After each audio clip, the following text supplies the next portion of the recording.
Hoje em dia todo mundo transformou IA em conselheiro. Mas hoje eu vou tirar a prova dos 9 aqui com vocês, já que para aquele aluno iniciante tá doido para saber como é que ele pode usar a IA para aconselhar ele a começar os estudos dele em inglês. Para que situação e que escolha é a melhor para que ele possa iniciar. Para que nenhuma das respostas seja baseada no que eu já converso com a minha IA, eu vou abrir aqui uma parte anônima e aí a gente vai entrar aqui no ChatGPT. Eu já separei aqui 3 prompts, você vai poder ver o prompt que eu usei, para que a gente possa saber como é que a gente pode fazer a melhor escolha. Então o primeiro prompt vai ser esse aqui, ó. Responda totalmente imparcial e crítica, compare as opções de um profissional adulto que já trabalha e precisa usar inglês no ambiente de trabalho com clientes internacionais. Ou talvez você pode até tirar isso aqui e usar a sua, tá? E aí depois aqui, ó, depois responda qual dessas opções tende a gerar um resultado mais rápido e consistente para alguém que precisa evoluir no trabalho e por quê. Seja honesto mesmo que a resposta não favoreça nenhuma dessas opções. Então vamos ver vantagens, desvantagens e quais situações ocorrem melhor. Então, soltei o prompt aqui e vai responder pra gente no minuto. Ó, estudar sozinho com IA. Então a vantagem é flexibilidade, custo baixo.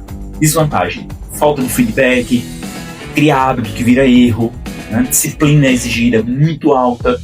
O que é que funciona melhor? Se a pessoa já tem um nível mais intermediário, se ela já sabe estudar, se ela já tem autodisciplina, se ela quer só melhorar alguma coisa, e aí tem contato frequente com o inglês. Só que falha quando você quer falar com clientes em reuniões. Então, meio que já dá um problema aí, né? E aí a pessoa não vai saber o que precisa corrigir, tá travado no mesmo nível, vai passar anos aí e não consegue esses resultados rápidos. Cursos tradicionais, ele tem uma estrutura clara e organizada, mas com a desvantagem, pouca personalização. Não é para o seu emprego, para sua situação mesmo. Muitas vezes não é focado no seu conteúdo, no seu contexto profissional. Então você gera essa sensação falsa de progresso, mas você não está progredindo. E falha quando você precisa de resultado rápido, então não dá certo. E uma mentoria individual, ela tem feedback imediato, contínuo, correção de erros para que não virem hábitos, foco no seu contexto, ajuste do método para o seu objetivo com maior eficiência. Qual é a desvantagem? Aqui falo de custo, qualidade de professores, vai escolher um professor que tem um método bom, um material bom, isso aqui também. Você vai depender do profissional, mas se você tiver flexibilidade da parte dele, você consegue deslanchar. E aqui menos flexibilidade na agenda do que estar sozinho. Então, esse aqui é um ponto que você precisa de ajuda, você vai receber flexibilidade maior, não é um ponto que se encaixa com desvantagem, se você concorda comigo. E funciona melhor quando você precisa de inglês para trabalho, quer evoluir rápido, já tem todas as formas e travou, e precisa melhorar a fala, clareza e confiança. Tá? Então, quando é que esse curso aqui não é bom para você? Quando você não pratica fora das aulas, então é responsabilidade toda sua. Quando você escolhe um profissional fraco, que não tem método, que não tem experiência, né? E espera resultados sem consistência. Então não depende só da escola, vai depender de você também. Então não substitui. Então aqui você tem toda a comparação, ó, tabela, você pode seguir, pode colocar aqui sua resposta direta, sem errar de ninguém. Por quê? Mentoria individual personalizada. Foi a resposta que ele recebeu. Mas eu montei um segundo prompt, vê comigo. Esse aqui, quero que ele vai ser mais direto. Vamos ver, ó. Ó o prompt. E já diz assim, ó. Seja mais direto. Quais são os maiores erros que os profissionais cometem a tentar aprender inglês sozinho para o trabalho? E por que esses erros atrasam as promoções, oportunidades? Vamos lá. E que ninguém fala, mas os maiores erros. Confunde entender inglês com saber usar. Eu até leio, entendo, mas não sei usar, né? Isso prejudica o trabalho. Se você vai lendo com calma, pausando aí, não treina falar sobre pressão real, não está treinando com alguém real. Então você, num aplicativo, numa sala com um grupo de pessoas, fica lento a responder, parece inseguro, perde credibilidade. E 3, focar em conteúdo genérico. Decorar palavrazinhas soltas, isso não funciona para você. Ficar meses sem correção real, olha só, olha o que ele está falando. Achar que consistência baixa recompensa com tempo.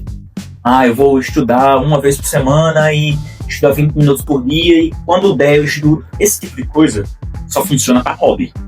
Sendo bem sincero, né? Isso é o impacto aqui.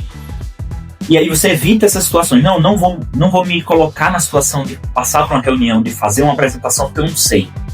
E aqui com mentoria você vai treinar para poder fazer. Então depende mais de tradução mental. Então isso aqui resulta em fala lenta, frases estranhas, tradução com português. Então olha quão minuciosa foi esse prompt aqui, ó. Esse aqui é o terceiro, pro fechamento. Olha só, vai fazer o seguinte, você coloca aqui, ó. Qual é o perfil exato de uma pessoa que não deveria investir em uma mentoria individual?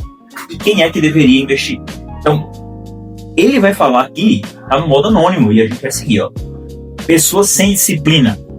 Realmente, não estuda fora da aula, cancela com frequência, vai ver se dá tempo. Isso aqui vai travar a sua evolução, é sua responsabilidade. Quem quer uma solução passiva? Na aula não absorve nada, não pratica sozinho, não revisa. Então, exige esforço também, porque a mentoria é a sua parte para você avançar mais rápido.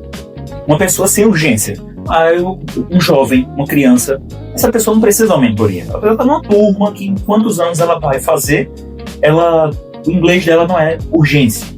Quem está em um nível muito básico, zero, quase zero, então talvez ele tenha dificuldade. Tá? Então, ele menciona aqui que ele vai ter dificuldade, mas também temos técnicas para aplicar para a pessoa que começa do zero. Esse aqui eu discordo dele, mas é a minha opinião, conta a sua aí. Aqui, ó, quem procura um milagre rápido, não é esse o ponto também. Então, quer que destravar em 2 semanas, vai viajar a próxima semana? Isso aqui é difícil. Por quê? Isso aqui é um sinal claro que as suas expectativas não estão alinhadas. E quem não sabe o que quer melhorar. Mas até discordo desse ponto 6. Porque se você não sabe o que você tem que melhorar, você vai ter uma avaliação de um teacher para te dar um feedback dizendo, ó, os pontos a melhorar que você tem são esses aqui. Esse aqui eu discordo do ChatGPT. Mas quem é que deveria? Um profissional que já usa inglês de trabalho, alguém que já travou com métodos tradicionais, uma pessoa com urgência, uma pessoa que aceita correção, que aceita quem consegue manter a consistência fora das aulas também. Esse aqui a gente ajuda com muito material extra, então esse aqui a gente consegue corrigir. Quem precisa de performance, não só de conhecimento. Tá?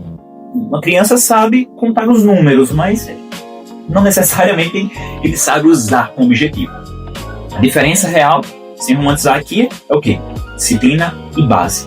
Então, e quem deve é quem precisa de direção, de correção e aceleração.